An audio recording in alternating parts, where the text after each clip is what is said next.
the NCAA versus Tennessee athletics, the state of Tennessee and Virginia versus the NCAA. The lawsuits, the violations, and the scathing letters will make sense of what the Vols are calling nonsense and the future of the NCAA and NIL. Plus, the Big 12 releases its schedule, and I still have no idea who's going to win the conference this year. Maybe our analyst does. Either way, we'll hit the highlights. And the Senior Bowl is set for this Saturday. We'll tell you why this week can add or subtract a few extra zeros on a paycheck for draft prospects.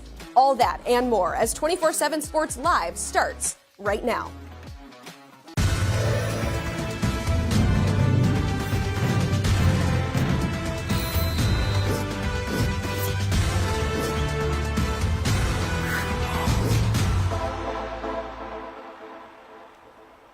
Hello and welcome in to 247 Sports Live. I'm Emily Proud. A reminder to make sure that you are subscribed to the channel. And of course, please hit the like button on this video so we know that you're watching. Well, it has been a busy week here in the state of Tennessee. The NCAA has launched an investigation into the University of Tennessee, alleging they broke rules involving name, image, and likeness. Now, this is entirely separate from the case that concluded last summer for violations that occurred under former head football coach Jeremy Pruitt. This latest investigation involves five-star quarterback Nico Iamaleava and potentially more athletes among other sports. And that is just the beginning of the drama, but that is where we will start and bring in our friend Patrick Brown from Vols 24/7. First, Patrick, from what I gather, it sounds like Tennessee has been given a draft, but not a formal notice of allegations from the NCAA. Overall, though, what is the latest out of Knoxville? Well, Emily, it's been a busy week here in Knoxville, and it's kind of been one thing after the other since news first broke on, I believe it was Tuesday afternoon, sort of the latest salvo in this sort of back and forth public PR back and forth between Tennessee and the NCAA is a statement this afternoon from Tennessee Athletic Director Danny White, who has kind of been a little bit quiet. Obviously, Chancellor Dondi Plowman had a letter that got out that she sent to NCAA President Charlie Baker on Monday. And then there was the lawsuit filed by the attorneys general of Tennessee and Virginia on Wednesday. And Danny White's statement, again, took aim at what the NCAA is doing in investigating Tennessee. I think the three main points are he comes out and sort of accuses the NCAA of leaking information to the media, despite saying in a statement that the NCAA put out on Wednesday night that they don't comment on specific cases. And then he accused the NCAA of trying to move the goalposts. And I think probably the biggest thing in the statement is that he and I guess Tennessee had reviewed thousands or hundreds of records of coaches and personnel, phone records, and had not found a single NIL violation. And he accused the NCAA of moving the goalpost to try to find something and reach a quote predetermined outcome, which is a pretty substantial accusation to levy at a governing body like the NCAA. And then at the end of it, he said, "I refuse to allow the NCAA to irrationally make an example of Tennessee for its own agenda," which again I think it sort of is the latest and kind of shows what Tennessee's stance is in this, and they're going to fight it, and they don't believe they've done anything wrong. We've heard that publicly now from some of Tennessee's leadership, and that's been sort of the same thing that's been echoed privately as well, is that Tennessee doesn't think it stepped out of bounds on any NIL things that it's done over the past 2.5 years since NIL entered college sports. And certainly, again, Tennessee, I think, plans to defend itself, and we saw it again this afternoon with Danny White's statement taking aim at the NCAA. Yeah, those statements coming out of Knoxville have been spicy, and they have been coming out fast and furious. Another one that we saw was actually from Tennessee's Collective, the volunteer club, which is run by Spire Sports Group. They've come under fire here. So what is their involvement in all of this with the NCAA investigation? Well, I think that's at the crux of this battle between Tennessee and the NCAA is the recruiting side of NIL. I don't think the NCAA has really, since NIL came into existence, really said anything and tried to slow down anything about current players necessarily earning compensation for their name, image, and likeness. It's been sort of more about recruiting that they've tried to put parameters in place, I should say, and that's one of the main ones that they've tried to get schools to adhere to. But the guidelines have been murky about is a collective a booster. I think that's something that Danny White took offense with or mentioned in his statement today, is that the NCAA has tried to take the old booster bylaws and apply them to collectives. And so, as you mentioned, Emily, Tennessee's got the Volunteer Club, which is run by Spire Sports, which that was founded, I believe, in 2020 before NIL was even created.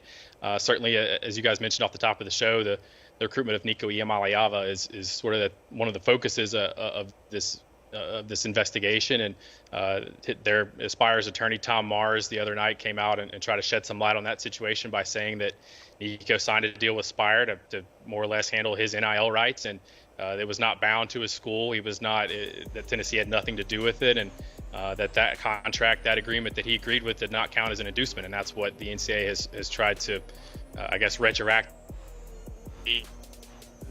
go back and find out where instances where maybe NIL was used as an inducement. But I think Tennessee's argument, both at the university level and even at the legal level, is that those inducements or they're trying to limit recruiting, and the NIL's impact on it is sort of dishonest and is not genuine, because in this day and age, with NIL being such a part of college sports, recruits are naturally going to consider that as a factor in where they're going to choose a school, along with the other factors. And that's certainly, I think, an area that Tennessee, both in some of the things that we've seen from their leadership, has tried to say, and also that was brought up and pushed pretty hard in the lawsuit that was filed the other morning.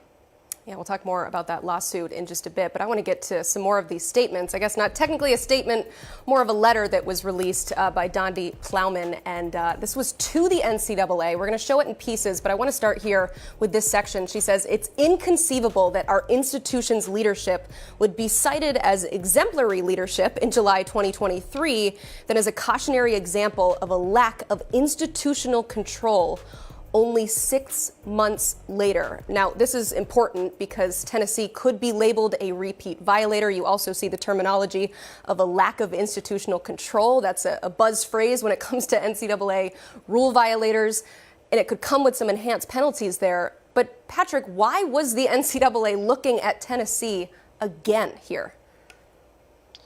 Well, Emily, I think the NCAA is trying to kind of go back and retroactively police the NIL space. It's something that obviously they'd never really had a clear-cut policy on it, and that's been one of the criticisms levied at the NCAA, is that a lot of their NIL, I think they called it an interim policy, quote unquote, was vague, and it kind of left all parties involved kind of unsure of how to go about it. And I think if you kind of follow some of the programs that the NCAA has gone after or has fought, even gotten sanctions with, when you look at Florida State, you look at Miami, I think there's been sanctions there. Some of those programs were, I don't want to say pioneers necessarily, but maybe early adopters. Obviously, we saw the success that Florida State football has had. They put that roster together, using NIL very successfully, and it's led to on-field success. Obviously, when NIL was first out there, Miami was sort of a one-man collective with John Ruiz, and he was not bashful about what he was going to do. Florida's under investigation by the NCAA for NIL stuff, and kind of centers on the Jaden Rashada situation that was high profile. And then you look at Tennessee, they obviously, as we touched on, had the Nico Iamaleava recruitment, which it was sort of maybe the first high profile recruitment that NIL was linked to. Obviously, there was details of a deal, of an NIL deal, which he could sign because he was in high school in California, where that was one of the states that said high school athletes could benefit from NIL. And so that was sort of a trendsetter, and it sort of set the market to a point now where if you want a quarterback, a five-star quarterback as a recruit, or a big-time guy in the transfer portal, or if you want to keep somebody, it's going to cost you. I mean, that's just sort of the reality of where this has gotten. So I think if you follow the NCAA's movements and some of the programs that we know they've targeted, I think there's probably a lot more schools that are getting looked at. There's sort of those themes there and things that you could connect as. And if you're the NCAA, you saw Tennessee. They were, again, I think they were sort of an early adopter of NIL. They've had a strong NIL presence really since NIL came into the space. That would be a place with that, and you throw Nico in there. That would be a place. If you're the NCAA and you're trying to look to show some power and show that you still have some control, that would be a place to start. And perhaps that's what got them looking at Tennessee. And this investigation didn't just start this week. This has been going on for some time now. So I think that's the NCAA just trying to still show that it has some power and try to put the toothpaste back in the tube with some of the way it's gone about its NIL guidance and its NIL rules and trying to enforce those now. Yeah, if this all sounds very confusing to you, it's because it is. And that's something that Tennessee is arguing, and of course the lawsuit that we'll get to in just a bit. But before I let you go, I mean, the NIL space in general is still so new, and the NCAA investigations concerning it, as you said, have just been popping up recently. You mentioned Florida State, another one. Now Tennessee. You anticipate that there's probably more down the road depending on what happens with the reaction here. But all of that makes it hard to predict how this one ends up. In your eyes, though, what could this latest investigation mean for Tennessee going forward? Well, Emily, I'm not sure that we're going to get any sort of resolution on this for a while. These things tend to not have, easy endings. They're typically messy, and they typically are drawn out over a long period of time. So as much as back and forth and as much as there's been something almost every few hours over the past couple days, I don't know how long that'll continue. I think we're all wondering, as you mentioned, will Tennessee get a notice of allegations, a formal inquiry at that point? That's obviously maybe the next step from the NCAA standpoint. What happens with this lawsuit? That lawsuit has requested that a temporary restraining order is put in place by the courts on the NCAA to keep them from enforcing its own NIL rules in the recruiting space as early as next week. And then I think we're going to see if any other states join in on that lawsuit and if any other schools push their legislatures or their attorneys general to get involved. And I think in the meantime, there's probably going to be some negative recruiting that Josh Heupel and the staff's going to have to deal with. They're hosting a junior day this weekend.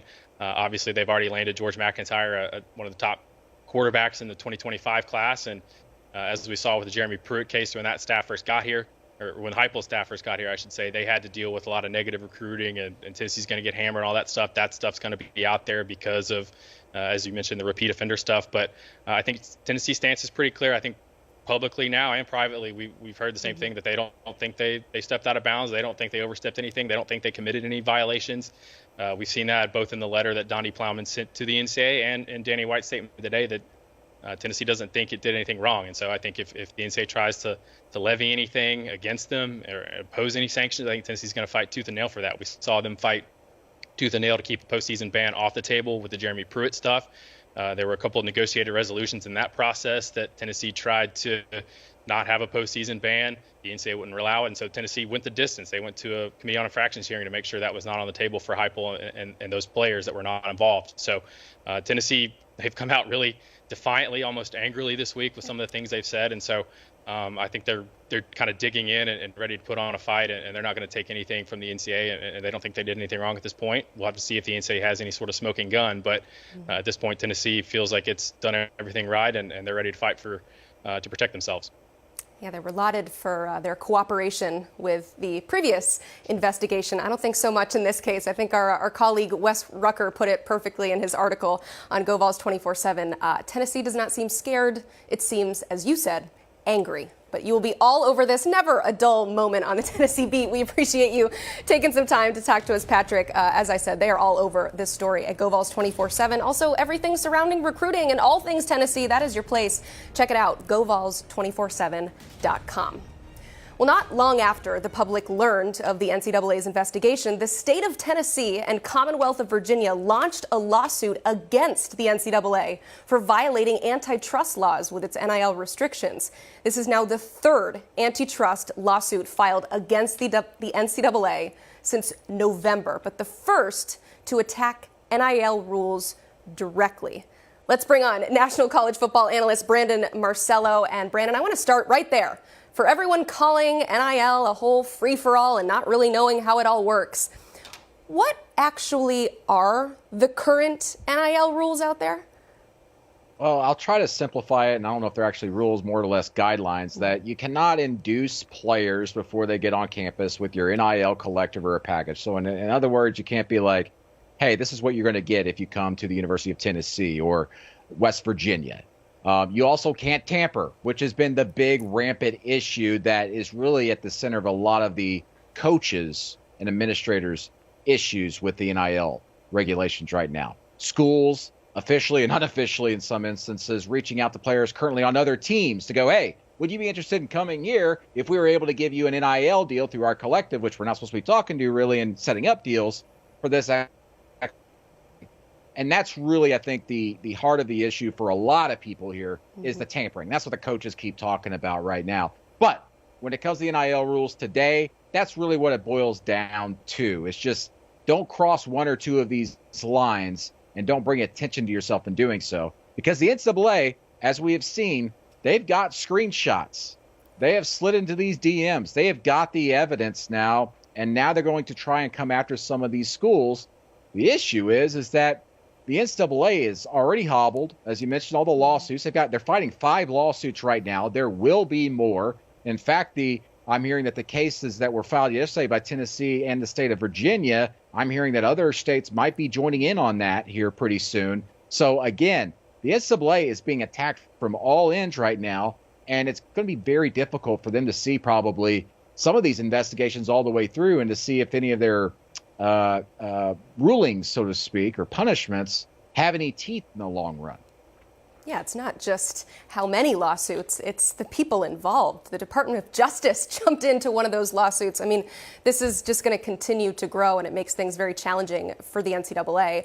I said we wanted to show a little bit more of the letter from Dondi Plowman. Let's show this clip here. She says, "It is intellectually dishonest for the NCAA enforcement staff to pursue infractions cases as if student athletes have no NIL rights and as if institutions have all been functioning post-Alston with a clear and unchanging set of rules and willfully violating them." Brandon, the Alston ruling, which was a closed lawsuit, but another one, it opened the NIL floodgates. That is the reason that we have NIL as it is now. But she's arguing that that was just the beginning. So what could this latest lawsuit mean for the future of NIL regulations? Well, I'll say this. I think that what this is going to do is just potentially temporarily, it's going to allow Tennessee or any other states that join in on this to go about operating under their own state laws and continue to do what they've been doing without fear of the NCAA really potentially coming after them or trying to enforce things starting on that date. So right now, the state of Tennessee and Virginia are trying to get a temporary restraining order put in place on February 6th, which is the day before signing day. Imagine that. To where that day going forward, the NCAA probably couldn't, punish them for any of these quote unquote transgressions, if you want to call them that, going forward. But moving forward, what this is all going to come down to is that Alston case in 2021, because that opened the door to, listen, you cannot limit student athletes, as you call them, players, from going out to the free market and earning what they believe that they can be able to be paid.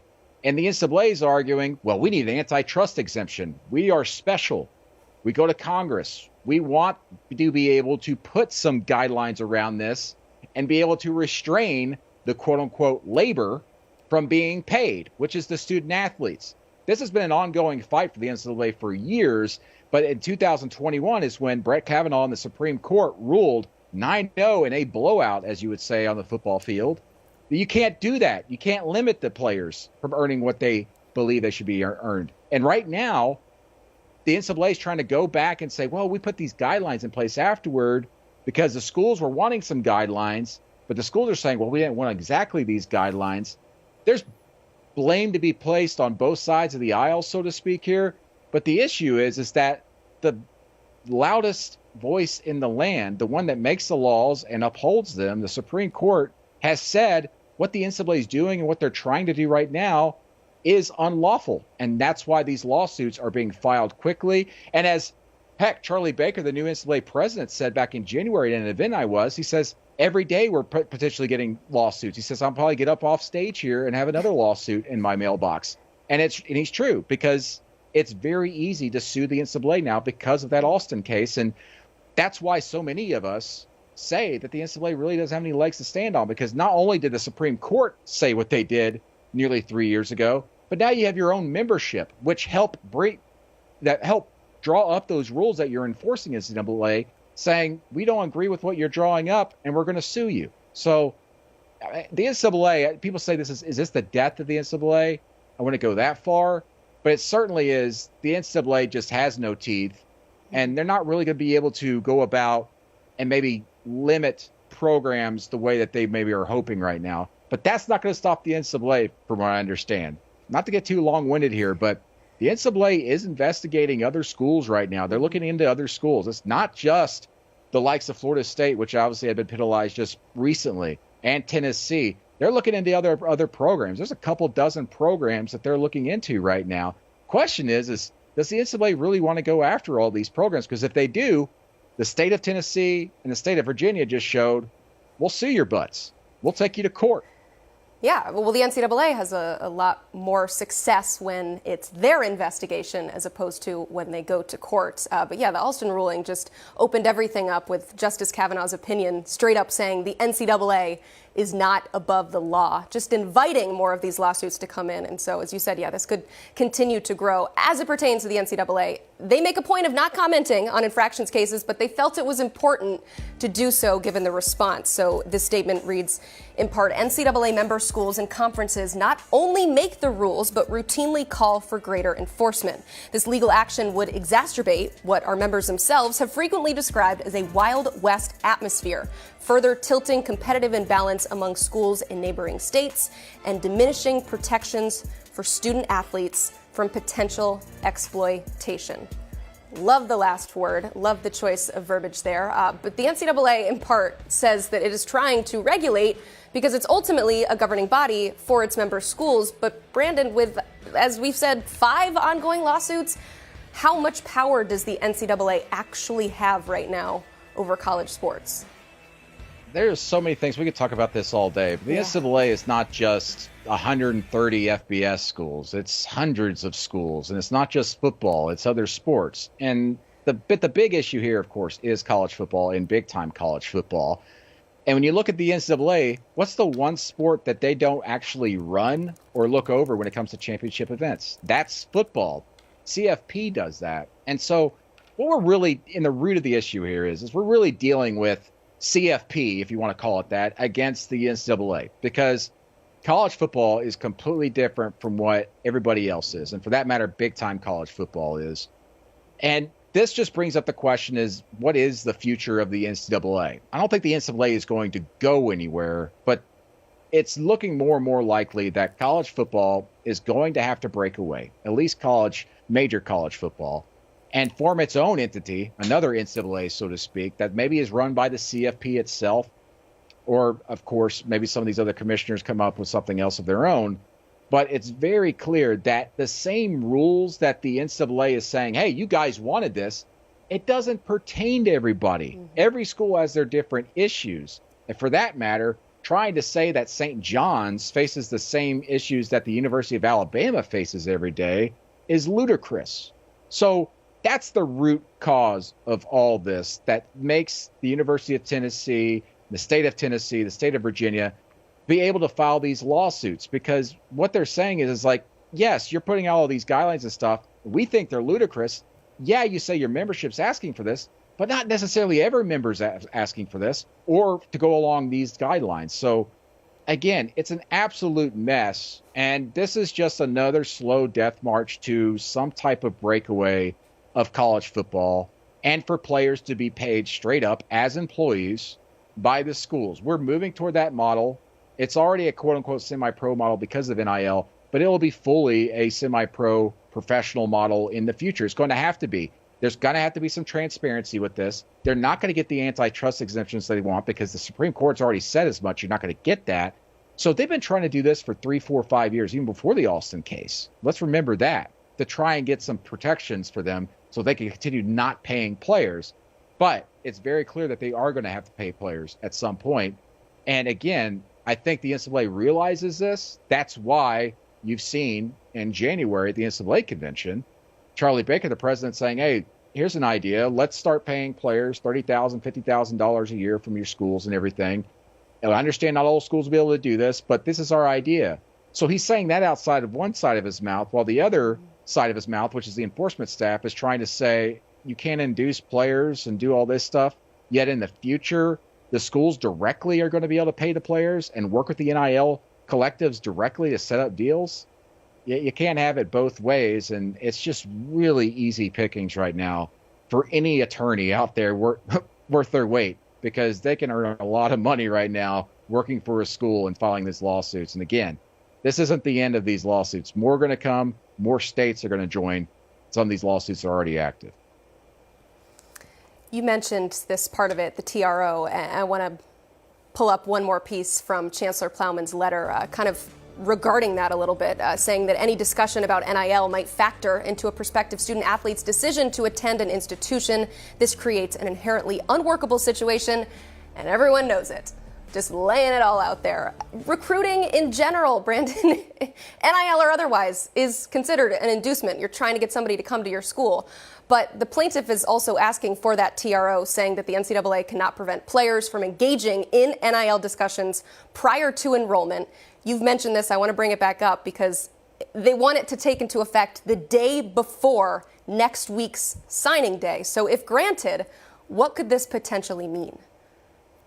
I don't think it'll do anything huge. What it's just going to do is from that day forth in the future, they can go about doing things the way they've always done them without any fear of repercussions. So no reverting the rules back to punish them for anything that's going on. It also opens the door potentially for more cooperation with NILs with schools. Obviously, that won't be as direct as what it is or what is right now. But in the future, it opens the door for more things that come along down the line. I don't see this like being struck at the 11th hour. Then all of a sudden you hear Tennessee flipping a recruit from Florida because they were able to set up an NIL deal with them before they signed or something like that. It's not going to do that. But this is just protecting them going toward the future. And for that matter, that's why I think a lot of other states are looking at this and potentially joining the lawsuit. Whew. I think we need to take a little pause on our day jobs and maybe go get our law degree so we can continue to talk about this stuff. Apparently this is sports coverage now, but we appreciate you making sense of it all. Thank you. You can check out more of his work right here on this very YouTube page. If you want some more Brandon Marcello in your life, make sure you are subscribed, though, so you do not miss a moment, including our upcoming signing week. Get excited for that. Meanwhile, though, let's talk more about what's happening in the here and now of college football. The Big 12 is releasing its 2024 schedule, and you might notice a few names in case you forgot. Utah, Colorado, Arizona, and Arizona State are now members. Also, Texas and Oklahoma are off to the SEC. Our friend Brad Crawford is joining the show to give us a breakdown a little bit lighter. I feel like we need to just settle into fun things like games and football. You're here to give us a breakdown of the Big 12 schedule release. So let's start with some of the biggest games in the league this year. What do you like? Yeah, biggest games in the league this season. You have to go to some games that, you think these preseason contenders can win. Oklahoma State, Utah is a big one. They have Colorado is hosting Kansas State. Kansas State obviously won the Big 12 2 years ago. Utah at Oklahoma State, that's my top game. Utah is one of the new teams in the Big 12. And then Kansas State's a big game in October. Reason being, Jalen Daniels is back at quarterback for the Jayhawks. Obviously, he was hurt most of the year, missed the second half of the 2023 season. I think that's a game, Emily, that we can circle where the winner of that game likely makes the Big 12 championship game. So, the Big 12 commissioner said that the scheduling was random and not every team plays another because, there's so many teams now with that expanded league. But there are some teams that got much easier slates than others compared to a few. Yeah, we're going to talk about some of the tougher schedules and some of the easier schedules. But first, I want to take this time to ask you to hit that like button if you've not already, now that we're back to rocking and rolling and having some fun football conversations on this show. You mentioned it. There's going to be the conspiracy theories of what school they're intentionally trying to have an easier schedule or a harder schedule. But looking at this and based on it being February 1st and what we're projecting, who is the team with the most favorable schedule here? Yeah, I think Cincinnati and Kansas should be able to sort of cherry pick their way to bowl season. Two of the most favorable schedules in college football, not just the Big 12. You see Cincinnati's schedule opens up with Towson plays Pitt at Miami of Ohio. And then the conference schedule begins. Cincinnati's a team that struggled last season but should be able to get to 6 wins and back to bowl eligibility with ease. Cincinnati and Kansas this season only play one opponent ranked inside of our way too early top 25 at 247 Sports. I've already mentioned Jalen Daniels coming back for the Jayhawks. That's huge. They're battle tested. He's healthy now. And if there's a third Big 12 team I think to watch that has an easy slate, it's Utah. And Kyle Whittingham, he's won a couple Pac-12 championships the last 3 seasons. He's won 2 there out west. So Utah, Cincinnati, Kansas, you see Utah's schedule there. Those are the 3 teams that I think have a favorable road to the Big 12 championship game. But Cincinnati's not a team yet, Emily, that I'm putting in that upper echelon despite the favorable schedule. I gotcha. I think we all learned of the University Lindenwood for the first time in seeing that schedule. Okay, so who should be mad at Brent Yormark here? Who drew the toughest schedule? Kenny Dillingham coming off a 9-loss season. It's a brutal schedule for Arizona State. You know, you look at it, Wyoming went to a bowl game. Mississippi State has a new sexy offense with first-year coach Jeff Levy. He hit the portal hard. At Texas State, another program that made a bowl game last season. And that's just a non-conference slate. The conference slate is just brutal. Begins at Texas Tech, then Kansas, then Utah. That's a brutal 6-game slate for the Sun Devils to open that first half. You know, we mentioned the back end doesn't let up either. There's games at Oklahoma State, at Kansas State, at Arizona. Both the Wildcats' top 2 offensive playmakers are back. So that's a lot to ask for Kenny Dillingham and that coaching staff coming off that 9-loss season in year 2 to try and improve that record. And then I think Colorado. That's the other team for me that is facing a brutal Big 12 schedule. First year in the Big 12 for Coach Prime and the Buffs. You look at that schedule for a moment, Emily. Coach Prime, you know, opens up against FCS power North Dakota State. They've won national championships this decade, a lot of them. Mm-hmm. And I think the early line for that is like 7.5 points. So that's not going to be easy. Have to go to Nebraska. Colorado State was a overtime game last season. That was tough. That's just a non-conference. And then, you know, Colorado's a team in the Big 12 that, unlike a few others, doesn't miss Kansas State, has to play Oklahoma State, Utah, Kansas, Arizona. It's just very hard for Coach Prime. But look, how did this happen? You can ask the schedule makers in the Big 12. Coach Prime mentioned it last week. He ain't too happy because it's not a well-balanced schedule for him. But, you know, that said, I do think Colorado can certainly improve on that 4-8 finish in year 1. Not very friendly to the new members of the Big 12. As it pertains to Colorado, you actually wrote that Coach Prime received a few calls about some head coaching offers, but that he is happy with where he is. So now that we have the schedule, and you've already laid out that it is challenging, so what are your expectations for his year 2 with the Buffs? I think you have to look at sort of the silver lining from what happened last season. 5 of those losses came by a single possession. That's something, if I'm Coach Prime, I'm hanging my hat on this spring. I'm telling all these new portal acquisitions, look, we were 4-8 last year, but we are not far from being a contending team in this power league that is the Big 12. We're also talking about the worst offensive line in Power 5 last season. That group is completely revamped now through the portal. The Buffs also signed 5-star tackle Jordan Seaton, a guy that we had as the #1 player in this 2024 cycle at his tackle position. And then Shedeur Sanders, he's back healthy. You know, he's going to be back there looking for guys wide open because he's going to have a lot more time this season. I think he's a guy who can break into that 2025 NFL draft first round, you know, range if he has a good year and the Buffs keep him upright. So I know Coach Prime's expectations are Colorado can be a, quote, playoff contender. I got to see more on the field before I say that, and that starts at the line of scrimmage. Okay. I said at the very beginning of this show that I have absolutely no idea who will win this league. It seems so wide open. Real quick, though, I have a 2-part question for you. Your pick for the title game, and how many teams will make it to the new expanded 12-team playoff? Very interesting there. So I've been going back and forth on this Big 12 championship preseason pick. Look, we're 8 months out from the season. There's still another spring portal cycle where I'm sure a lot of these upper echelon top-tier teams are going to add some guys, but I feel right now, here we are, February 1st, it's the most wide-open conference in America. And I'm going with schedule favorability here for one of my sides. So Lance Leipold, the Jayhawks, they get to the final. Kansas Jayhawks make the final against either Oklahoma State or Utah. The path for those two teams for me, you know, the league's champion is obviously going to make the playoff. Whether or not they get one of those top 4 seeds in that expanded playoff, we don't know.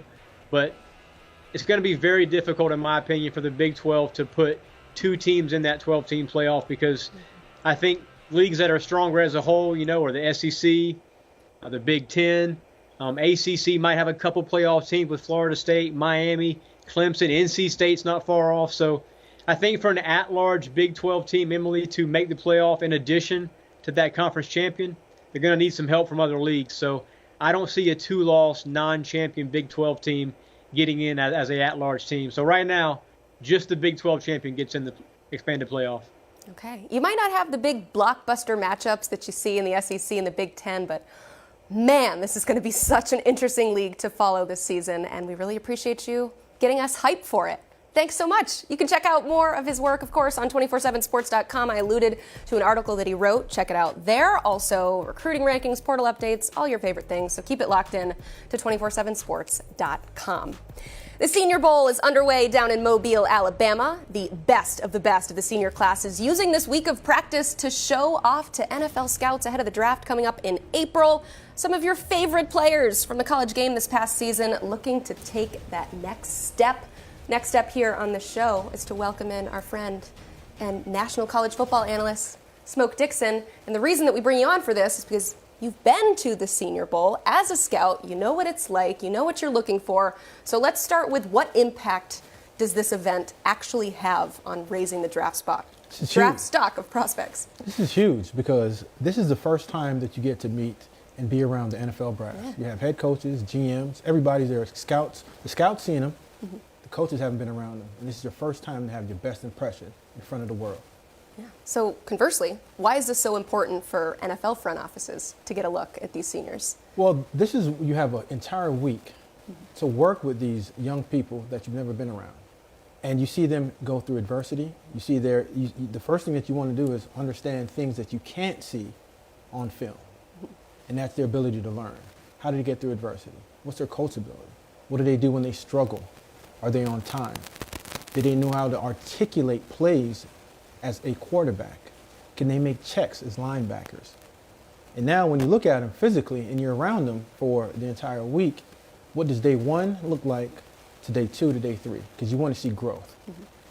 Yeah, we talked too about just how raw some of these players are because it's so early on in the draft process. And you spent some time in the Bills front office, and so you have that experience of coming here and finding that gem. So who is maybe somebody that you interacted with at the Senior Bowl who's just shot up his draft stock? To me, it's easy. That's the simplest thing. Captain of the Buffalo Bills, the man with the arm, Josh Allen. Mm-hmm. Now, you get around Josh. He was coming from Wyoming, and you felt like, you know what, he didn't play this high-level football.